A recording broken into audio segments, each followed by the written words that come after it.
There's not a lot in this world that everybody can agree on. I mean, you've got politics, one side against another. You've got sports, different teams against one another. You've even got opinions on video games, movies, TV shows, which ones are good, which ones are bad. At times it seems like nobody can agree on anything, but I swear this is one thing that like everybody should be able to agree on. And as it stands right now, it seems that everybody does agree on this. Well, everybody besides like actual game companies that can profit from basically deleting games or making certain games unplayable. Game preservation is a huge movement right now. It's kind of been increasing in popularity over the last year or two. I think it is so important. It's such a great movement. Now, in my opinion, there's kind of two sides of game preservation. One side of it kind of talks about game servers, like online game servers, and how it's important to not just randomly shut them down. The other side talks about like physical media, or maybe just the overall importance of game availability. That side is one that I have been really focused on recently. I think the statistic was something like 70 or 80% of video games that have ever existed are just unavailable to purchase or acquire. I mean, you think of like so many old PC games or even like SNES games, Sega Genesis, stuff like that. A lot of these games are just completely unavailable to purchase besides spending thousands of dollars on eBay. That to me has just been like a complete head scratcher, as I really don't understand how complicated maybe of a concept it is for game companies to understand that they could just digitally make these games, you know, from their vaults from the 1970s and 1980s. They could just digitally make them available to purchase online and they would make just a bunch of money from it. But I don't know, they just refuse to do that. Products that are already developed and made, a lot of these companies just refuse to platform them, and in some cases they will deplatform them for whatever reason. I made a video a couple months ago about how Warner Brothers is actually actively taking down Adult Swim games, like literally all of them. And just the simple fact that, I don't know, it seems like some video game companies are, I don't know, lazy, or they just overlook the fact that, like I said, they can just go into their vaults from decades ago, pull out these games and distribute them digitally and make bank. But they just refuse to do that. It's so frustrating. Which is where ROMs and emulators come in, and of course that has been a hot topic recently. And yeah, ROMs and emulators can keep games alive. But anyway, I'm kind of going off on a tangent. The other side of game preservation, as I said, talks about keeping games alive, like online games. It is a really big issue that, you know, online games, in a lot of cases, or really in most cases, they don't last forever, and the servers just get taken offline completely. There's a lot of examples of this. Final Fantasy VII actually has like some sort of like battle royale. It's called The First Soldier, and I think that was alive for like a year or two before it was taken offline. There's other examples too, like there's a bunch of Xbox 360 games, such as Halo 3, you know, they've had their servers taken offline. And recently, there is a big racing game that was taken offline. This is called The Crew. This is by Ubisoft. And Sunday, just 3 days ago, it was taken offline completely. Like all of the servers, the online content in that game, it was just completely wiped. So there is a big movement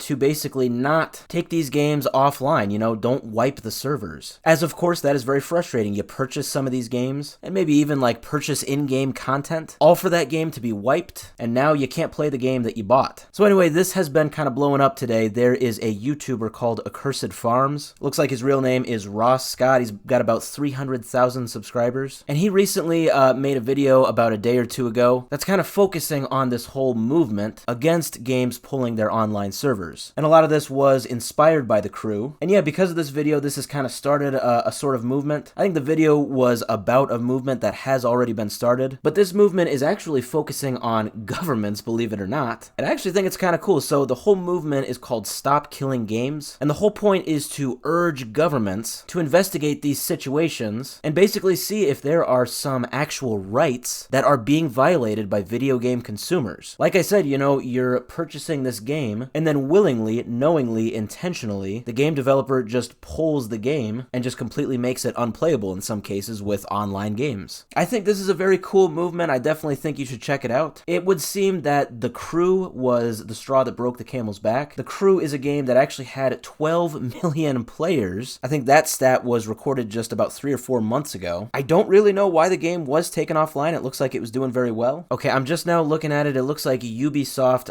talked about this at one point. They said the reason they took the game offline was due to, quote, upcoming server infrastructure and licensing restraints. that? I don't know. I mean, it sounds kind of vague. It does look like they released a sequel, The Crew 2, in 2018, and they also released a sort of spin-off called The Crew Motorfest, and that was late last year, so quite recently. Yeah, so I don't know. Maybe, you know, the conspiracy side of me kind of says that maybe they were just trying to get people to move to the newer games. I don't know. I remember we saw the same thing with like Call of Duty Warzone. They completely nuked the first game, and the servers, I mean, they were like maybe 2.5 years old when they got rid of it, so it wasn't even old, and that was all due to the fact that they wanted to move players to their newer version of Warzone. And because of that, I remember at the time, a lot of people were very upset because all their cosmetics that they purchased, you know, some people purchased hundreds of dollars worth of cosmetics. Yeah, all that just went down the drain. Once again, I'm kind of going on a tangent, but again, this is, you know, just to show all of the frustrations that have led up to this movement. So yeah, I think this movement is very well justified, all in the name of game preservation. I love it. Like I said, the movement is called Stop Killing Games. Definitely check it out.